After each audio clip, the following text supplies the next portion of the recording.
महाआघाडीचे उमेदवार संग्राम जगताप यांनी जोरदार शक्ती प्रदर्शन करत आपला उमेदवारी अर्ज दाखल केलाय। प्रचंड जनसमुदायाच्या उपस्थितीत भव्य शक्ती प्रदर्शन करत संग्राम जगताप यांनी आपण तुल्यबळ उमेदवार असल्याचं दाखवलंय।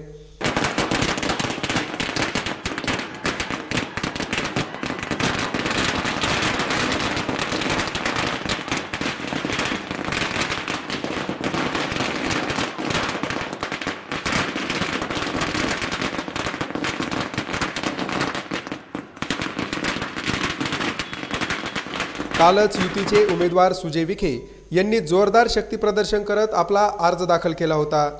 त्यानंतर संग्राम जगताप यांनी शक्ती प्रदर्शन करत हम भी है जोश में असा संदेश देण्याचा प्रयत्न केलाय।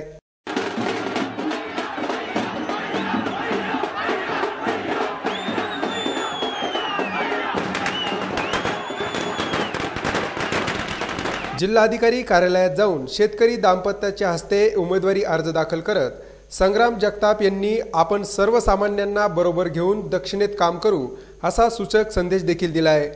लोकसभा जागा भरण्यासाठी उमेदवारी म्हणून नामनिर्देशन झालो असल्याने ईश्वर साक्ष शपथ घेतो की कायद्याद्वारे प्रस्थापित झालेल्या अशा भारतीय संविधानाप्रती मी खरी श्रद्धा व निष्ठा बाळगेन आणि भारताचे एकात्म धरून मानेन। यावेळी विधान परिषदेचे विरोधी पक्षनेते धनंजय मुंडे, आमदार सुधीर तांबे, आमदार अरुणकाका जगताप, आमदार भाऊसाहेब कांबळे यांच्यासह काँग्रेस, राष्ट्रवादी काँग्रेस तसेच महाआघाडीचे सर्व पदाधिकारी आणि कार्यकर्ते उपस्थित होते। प्रतिनिधी रोहित पाटील, माय न्यूज, अहमदनगर।